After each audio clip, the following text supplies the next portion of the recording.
Bem, no clipe de hoje nós vamos ver o conceito de amostragem sub-Nyquist ou passa-faixa.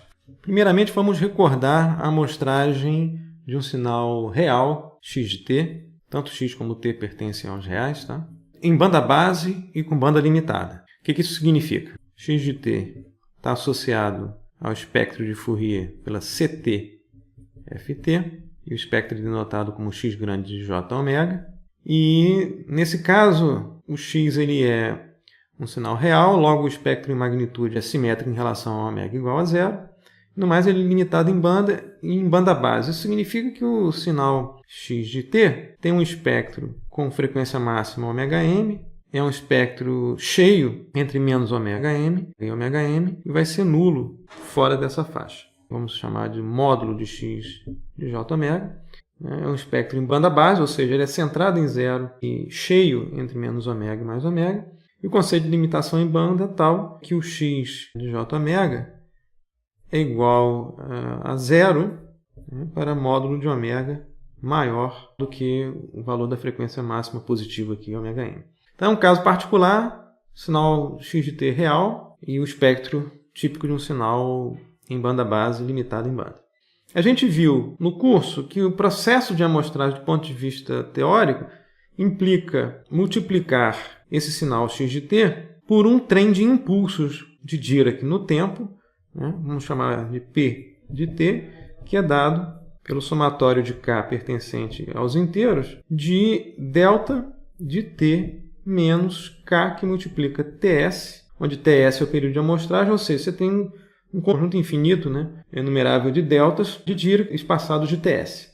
A transformada de Fourier CTFT de P de t produz um P de j ômega, que é igual a 2π sobre ts do somatório de k pertencente aos inteiros de delta de ômega menos k ômega s. O ômega s aqui é a frequência de amostragem, ts é o período de amostragem, e essas duas entidades estão relacionadas por ts é igual a ômega s dividido por 2π.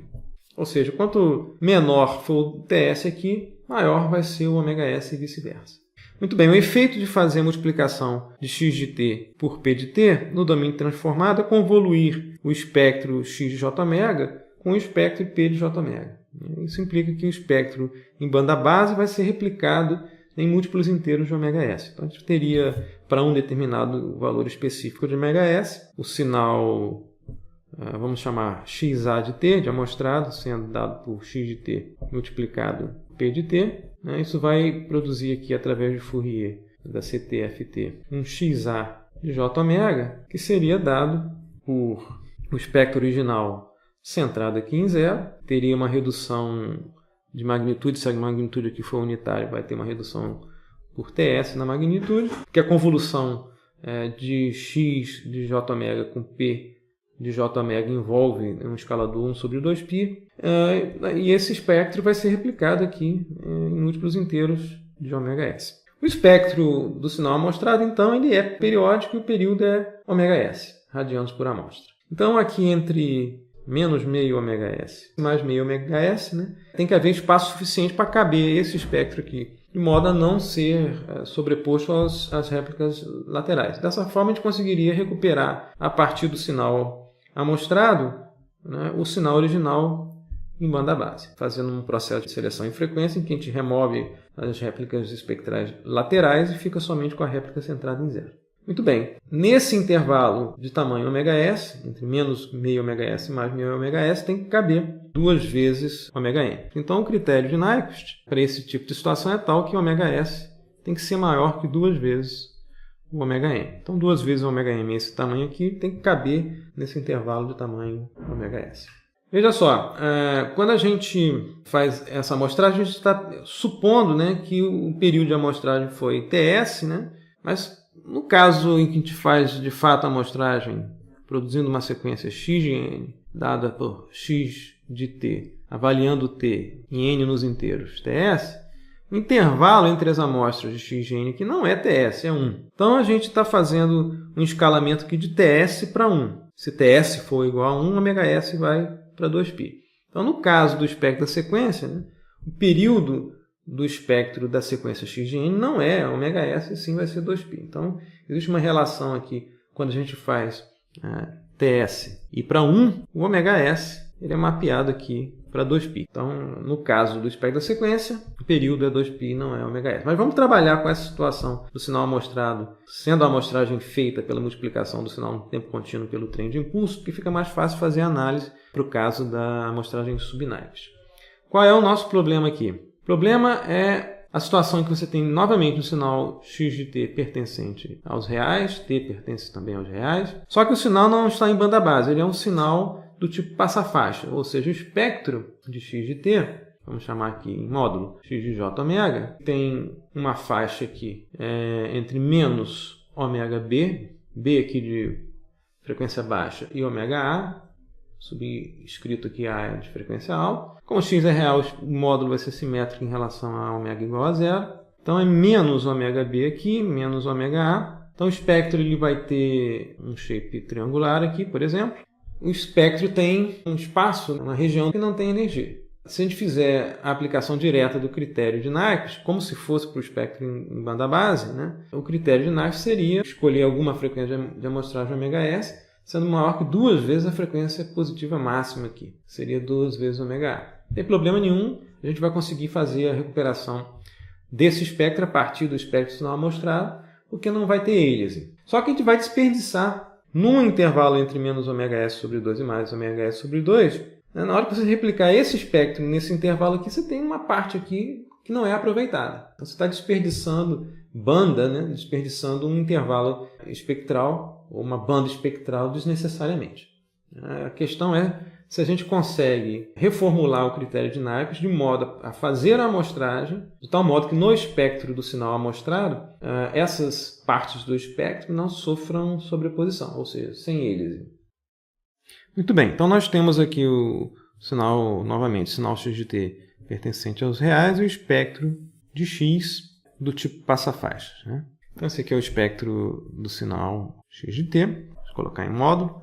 A questão é qual é o ômega s que a gente pode utilizar de modo a que no espectro do sinal amostrado, ou seja, ao se multiplicar x de t por p de t, não ocorra aliasing. Bem, o primeiro requisito, que a gente vai chamar de critério 1, é tal que, se a gente considerar que esse tamanho aqui é b, sendo dado por ômega a menos ômega b, esse tamanho multiplicado por 2, que encompassa essa parte do espectro mais essa parte do espectro, tem que caber dentro de um intervalo de período do espectro amostrado, que é de ômega s. Então, o critério 1 é tal que ômega s tem que ser suficiente, ou seja, maior que 2 vezes b, de modo que ele consiga acomodar essa parte do espectro mais essa parte do espectro. Então, isso aqui parece ser o requisito mínimo.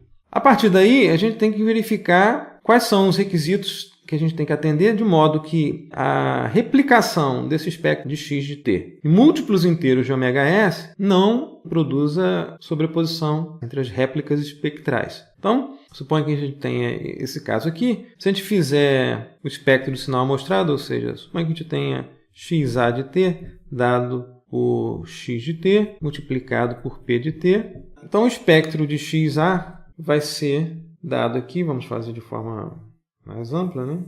0, ômega. A gente vai ter aquele mesmo espectro lá, réplica centrada em 0. Então, vamos registrar aqui para k igual a 0. A gente tem aquele espectro centrado em 0. Vamos colocar aqui a indicação de qual é o k com o qual a gente está lidando. Então, aqui a gente tem mais ômega b mais ômega a, menos ômega b e menos ômega a. Para k igual a 1, satisfazendo o critério 1, né, a gente teria que ter pelo menos 2 vezes esse tamanho aqui. Vamos supor que seja mais ou menos por aqui. Tá? A gente teria esse mesmo espectro deslocado, né, por completo, uma vez ômega s. Então seria esse mesmo cara aqui vem parar, esse cara vem parar aqui, esse cara vem parar aqui. É a réplica 1. A gente pode pensar numa réplica para k igual a menos 1. Né? Então esse cara pararia mais ou menos por aqui, né? E esse cara viria parar mais ou menos por aqui. Né? Muito bem, eu vou marcar aqui a réplica centrada em 0. Tá?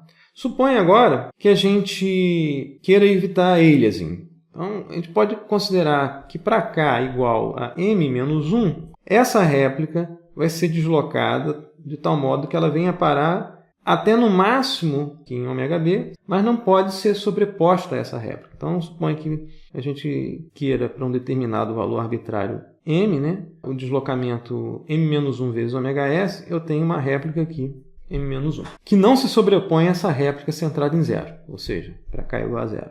Então, qual é o critério que tem que ser atendido para que não haja sobreposição entre a réplica centrada em zero e uma réplica deslocada m1 vezes de ômega-s? É tal que menos ômega-b, que é esse ponto aqui, mais m-1 vezes ômega-s, venha parar nesse ponto aqui sem encostar em ômega-b. Então, a gente pode escrever critério 2, que menos ômega-b, esse ponto aqui, mais um deslocamento de m-1 vezes ômega-s, tem que ser menor do que esse ponto aqui, ômega-b. Daqui a gente tira um critério, que é o critério 2, que o ômega-s tem que ser menor que 2 vezes ômega-b dividido por m-1. Da mesma forma, k igual a m, eu quero que essa réplica seja deslocada de m vezes ômega-s, né, de tal modo que ela venha parar depois dessa réplica centrada em zero, sem sobrepor a essa réplica centrada em zero. Ou seja, eu quero que essa réplica venha parar aqui. Então, novamente, a gente pode formular mais um critério aqui, de modo similar ao anterior, que é o critério 3, que é o seguinte: esse ponto menos ômega-a mais m vezes ômega-s tem que chegar nesse ponto aqui e ser superior ao ponto ômega-a, de modo que não haja sobreposição. Então, a gente pode escrever que menos ômega-a mais m vezes ômega-s tem que ser maior do que ômega-a. Isso implica mais um critério aqui para ômega-s, ou uma restrição para ômega-s. Ômega-s tem que ser maior que 2 vezes ômega-a dividido por m. Então, a gente pode compor um critério conjunto aqui, tal que, pelo critério 1, ômega-s tem que ser maior que 2 vezes b, e pelos critérios 2 e 3, ômega-s tem que ser menor que 2 ômega-b dividido por m-1 e maior do que 2 ômega-a dividido por m. A questão agora que a gente pode se perguntar é qual é o máximo valor de m admissível nesse tipo de esquema. Se a gente fizer o m igual a 1, a gente vai cair no critério original de Nyquist, no caso do sinal em banda base. O ômega-s tem que ser maior que 2 ômega-a, onde ômega-a é o maior valor positivo da frequência do espectro de x. Esse critério é atendido automaticamente, porque esse valor aqui é maior do que 2 vezes b em geral. A pergunta que a gente pode se fazer é qual é o máximo valor de m admissível nesse tipo de esquema, de modo que a gente consiga aproveitar maximamente o espectro do sinal após ele ser amostrado. Então, a gente pode avaliar essas duas desigualdades. O ômega-s tem que ser maior que 2 vezes b e o ômega-s tem que ser maior que 2 vezes ômega-a dividido por m. Esses dois critérios têm que ser coerentes. Para manter a coerência entre esses dois critérios, a gente pode escrever que 2 vezes ômega-a dividido por m tem que ser maior que 2 vezes b. Daí a gente encontra que m tem que ser menor que ômega-a dividido por b. E como m tem que ser um valor inteiro ou natural, né, a gente pode escrever que o m máximo é dado pelo operador floor, o operador chão, de ômega-a dividido por b. A gente garante aí um valor de m inteiro que satisfaz essa desigualdade. Então, dada uma escolha de m que respeita aqui o m máximo, a gente vai ter um espectro do sinal amostrado em que as réplicas originais elas vão estar presentes no intervalo entre menos ômega-s sobre 2 e mais ômega-s sobre 2. Não vão estar, obviamente, nessa configuração em que o sinal está modulado, por exemplo. De qualquer forma, a gente precisa saber como informação a priori os valores pelo menos de ômega-a e ômega-b. A gente precisa saber b, logo a gente precisa saber ômega-a e ômega-b. Então, a gente conseguiria, em princípio, recuperar, como se fosse em banda base, as partes espectrais associadas à banda aqui B do sinal, né, e remodular isso de acordo com a informação acerca de ômega-a e ômega-b e reconstruir o sinal originalmente como um perfil passa-faixa ou um sinal modulado.